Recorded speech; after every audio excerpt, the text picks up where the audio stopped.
Gracias por continuar con nosotros. Seguimos en Punto y Contrapunto. En Francia, el movimiento de los chalecos amarillos, integrados por personas jubiladas, habitantes de zonas rurales y pequeños comerciantes, ha causado estragos a la administración de Emmanuel Macron. En México ya surgió un grupo que, vestido con chalecos amarillos, protesta contra el gobierno de López Obrador, al que considera 100% reprobado.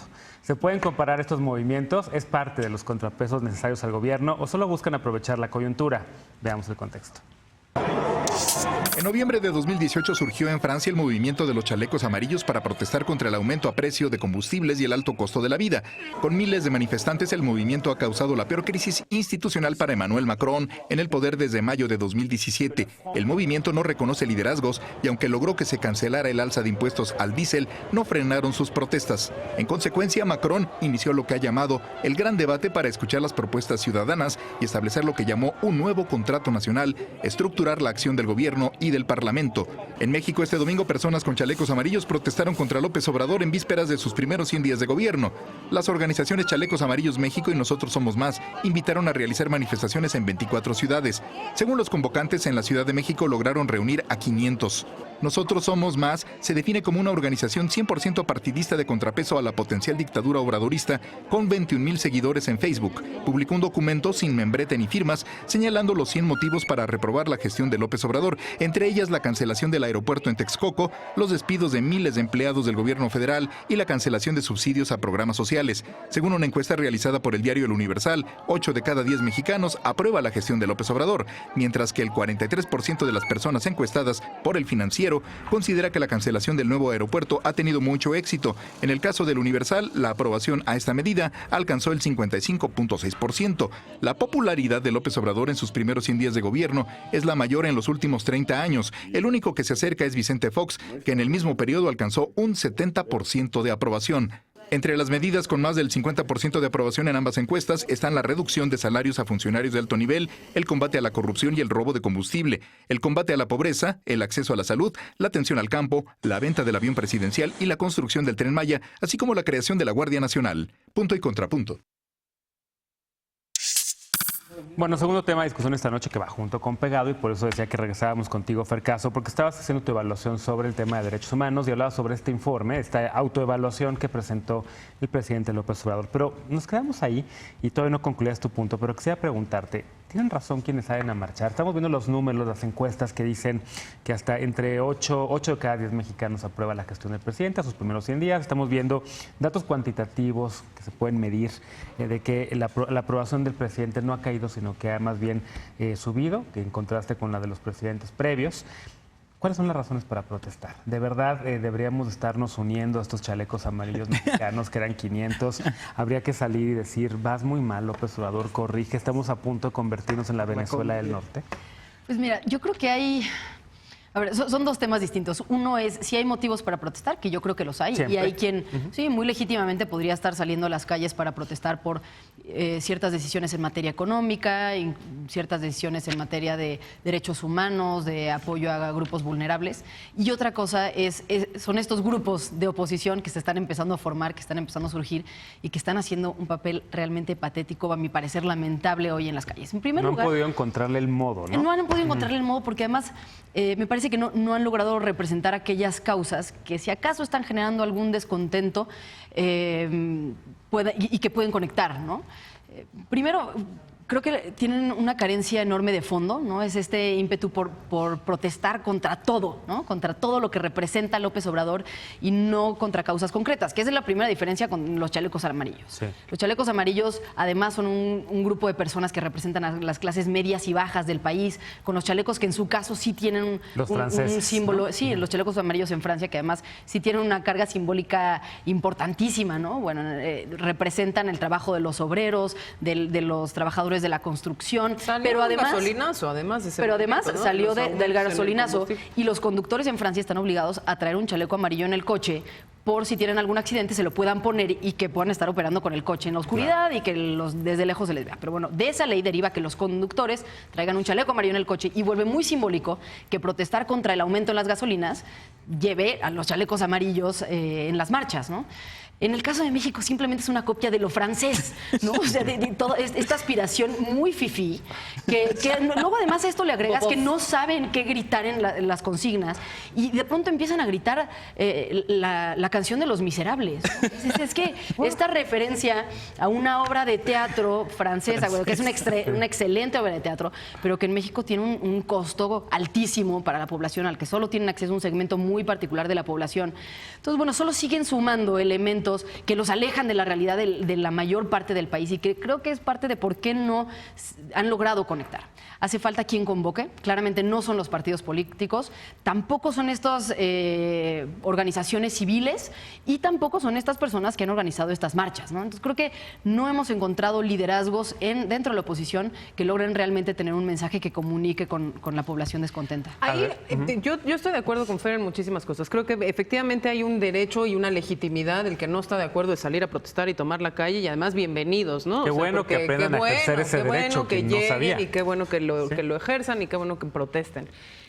Yo lo que creo es que hay una dificultad extraordinaria en este contexto político en particular, y lo discutíamos en el corte, y es que Andrés Manuel López Obrador es un gran comunicador, y es un gran comunicador capaz de reducir cosas súper complejas y no admitir las 50 sombras de gris en el intermedio, ¿no?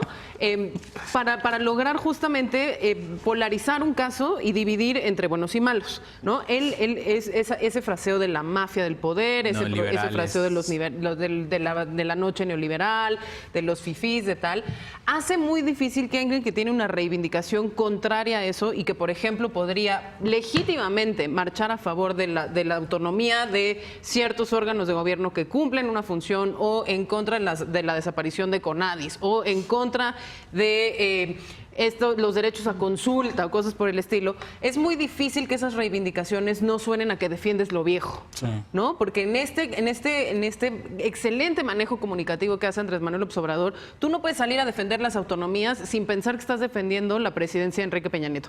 No puedes salir a defender a las organizaciones civiles sin parecer que estás defendiendo el orden anterior. No puedes defender la cancelación del aeropuerto sin decir que estás privilegiando los intereses de la clase alta que viaja y que quiere ir a París a ver Los Miserables, ¿no? O sea, hay una dificultad muy interesante que se está dando, que es narrativa, que es cognitiva, ¿no? Que es comunicacional, que va a ser difícil romper, y en eso es donde tenemos que estar trabajando, porque sí, por supuesto que hay motivos para preocuparse y sí, por supuesto que hay razones para protestar, ¿no? Una muy concreta fue el hecho de que tenemos luces para todas las causas y los colores, pero no tuvimos luces en el Palacio Nacional para la marcha de las mujeres del fin de semana, ¿no? Y entonces estaba todo perfectamente iluminado del gobierno de la Ciudad de México, pero el gobierno federal no tuvo el guiño con las mujeres de reivindicar el 8M, junto con las mujeres que se hacían un montón, ¿no? Y tienes un montón de acciones que ha hecho el gobierno federal en contra de los derechos de las mujeres. Entonces, motivos hay. Creo que lo difícil va a ser encuadrar esto en una narrativa que convoque gente. La deficiente terna enviada a la Suprema Corte de Justicia. Por ejemplo, es un motivo para salir a protestar. Pero escuchamos un contrapunto, luego escuchamos a Alfredo. A mí me raya en lo ridículo lo que sucede ayer. Primero porque esta coordinación internacional de chalecos amarillos que existe y que hay una cuenta de Twitter, desconoció este movimiento en México, porque para empezar es un movimiento, como decía Fer, profundamente clasista. Son los obreros, son las y los trabajadores de Francia los que se levantaron en contra del gobierno Macron, pero además porque tiene una reivindicación abiertamente antineoliberal, y ahí en realidad pues creo que hay muchas coincidencias con el gobierno de Y fíjate, Andrés Manuel. ¿en dónde protestan? En un gobierno que tiene altísimos impuestos para la clase, la clase alta, ¿no? La otra, que a mí me parece que refleja muy bien quiénes son quienes marcharon ayer, es que comenzaron con consignas a favor de la penalización del aborto. Y después de ahí pasaron cada vez más a su posición clasista en contra de Andrés Manuel y de quienes apoyamos. Este asunto de hacer pancartas en inglés anticomunistas con faltas de ortografía, además, es de un ridículo extremo. Luego este rollo de victimizarse porque según ellas estaba la policía de la Ciudad de México deteniendo a la mitad del... O sea, de verdad es muy ridículo. Hay una agenda que no logran articular y que en realidad yo creo que de ahí no viene la oposición seria, no viene, es una llamada de petate.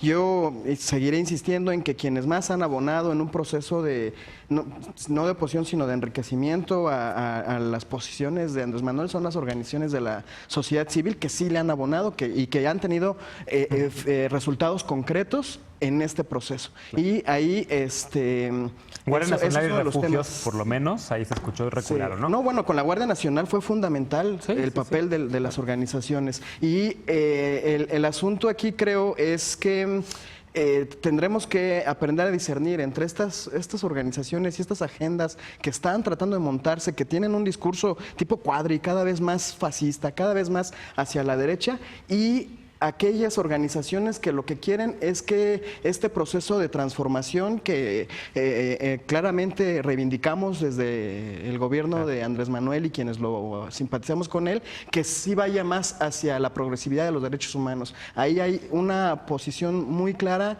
una oposición entre quienes son la oposición. Y por otro lado, Oye, pero otro Fernando efecto- Belauzarán creo que está por ahí, ¿no? Está reclamando más derechos, progresividad. Sí, de pero estos. es que ellos son como veletas, ¿no? Porque su discurso es pero al final terminan haciendo lobby con esos otros, con la ultraderecha. Entonces, ¿qué es un Fernando Belauzarán a esas alturas? Otro éxito de los 100 Oye, en días temas de gobierno. marihuana, su liderazgo ha sido muy importante. No, yo creo que sí hay que tema reconocer que este de- gobierno en muchos temas no es un gobierno progresista, es un gobierno sumamente conservador. Sí, la sumamente neta, sí. conservador, incluso más que lo que se ha visto en la votación morena en Tiene Nuevo León es muy muchos clara, ¿no? contrastes, hay muchos contrastes. Es justo ahorita el balance del primer segmento que me parece muy interesante porque vemos muchas cosas buenas que se han hecho y otras que faltan por hacer. Y ahí creo que hay un matiz importante, porque no es que no se estén haciendo. Por ejemplo, por supuesto que, y yo lo digo abiertamente, decir que los divorcios habemos- son resultado de una política habemos- neoliberal, sí, esa es la pero postura es que más no es- conservadora. Todo es ¿no? culpa del Está- neoliberalismo. justo- El neoliberalismo es la justo, variable que explica Es que todo. es justo para lo que este les decía gobierno. yo hace rato.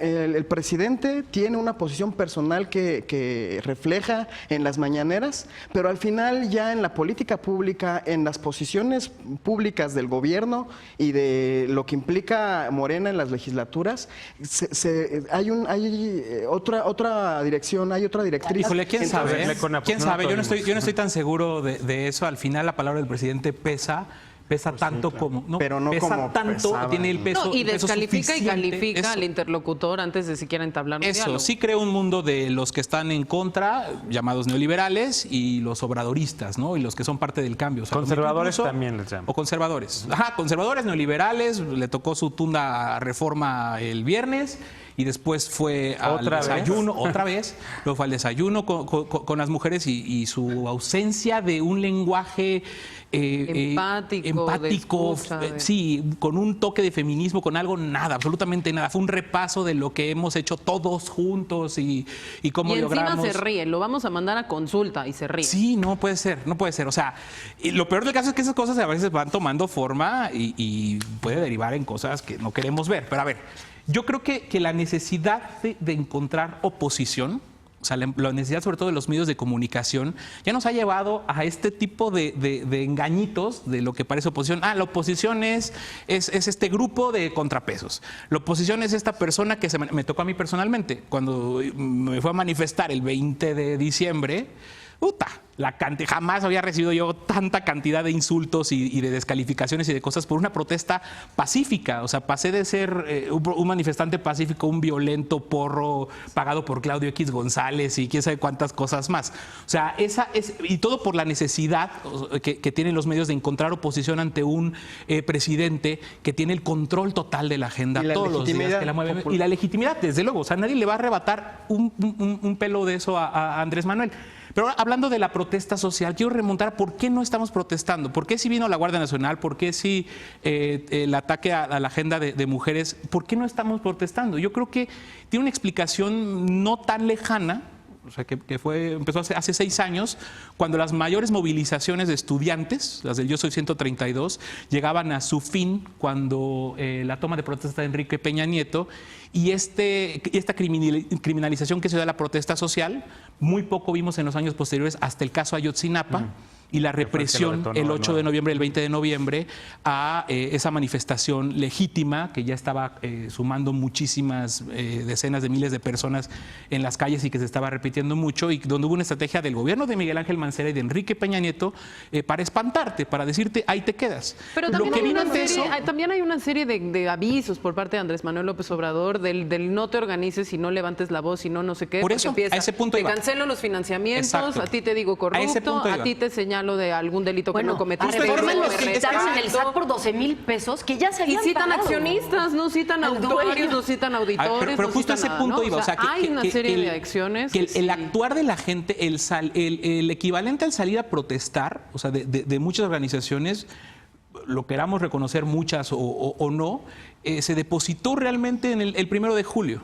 Entonces es muy difícil, todavía estamos en la etapa para muchos de desencanto, o sea, desde luego que no es la mayoría, son personas que se han movilizado por las mismas causas desde hace mucho tiempo y se ha optado por otro tipo de cosas, de estrategias, porque todavía estamos agarrando la onda a ver, cómo entrarle parte de la estrategia Las también. manifestaciones no resultaban, o sea, en la época neoliberal quienes salíamos y marchábamos, en realidad solo íbamos a desahogarnos a las calles, ¿no? Sí, Pero Ahora, luego que era también tole con la hígado. derecha está aprendiendo a salir a las calles. Y está bien, Pero está bien. la verdad es que no es algo que no Pero había a mí pasado en me, este me país. preocupa un poco porque la derecha casi siempre marcha en contra de derechos. Pero a ver, ¿no será también Pero que... también la Se derecha nos económica. A ver, Sí, pensemos bueno. en el PAN de los 80s, ¿no? Está, pues Sí, finalmente ¿existe derecha. todavía ese No PAN? existe, pero se está reconfigurando un grupo anti-López Obradorista Sí. que no sabe estar en la calle. Sí. ¿No? Nunca A ver, ha estado en las calles. ¿y no tiene será que posibilidad, no hemos tiene salido a canto, no tiene- marchar tanto por el hecho de que todos los días hay una conferencia del presidente? Entonces todos los días el presidente resuelve o atiende esos temas Así y de es. repente reculan y también de repente manda emisarios, ¿no? Si los refugios, entonces mandan a Nadine Gassman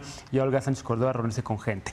Que el tema del aeropuerto, entonces mandan a Alfonso Romo con los empresarios y con Slim y los demás, ¿no? Entonces como que siento que de repente los fuegos que están desatando, ellos mismos tratan de controlarlos y hasta ahorita ha funcionado. Fíjate que hay funcionado y la hay un gente está tipo de, contenta. hay un tipo de protesta que se nos está escapando y que es la de los sectores simpatizantes de Andrés Manuel López Obrador que están demandando una Sí. ampliación de sus reivindicaciones o le están demandando que se está quedando corto en el cumplimiento Pero de sus también se han quedado demandas. cortos. Oigan, ya Y nos sus quedamos promesas. cortos en este de tema y nos gobierno. tenemos que ir a una pausa porque ya nos volamos 2 minutotes más y tenemos que regresar para hablar de los abucheos. Los abucheos a los gobernadores que también han sido parte de estos primeros 100 días del gobierno de López Obrador. Con este tema regresamos a Punto y Contrapunto.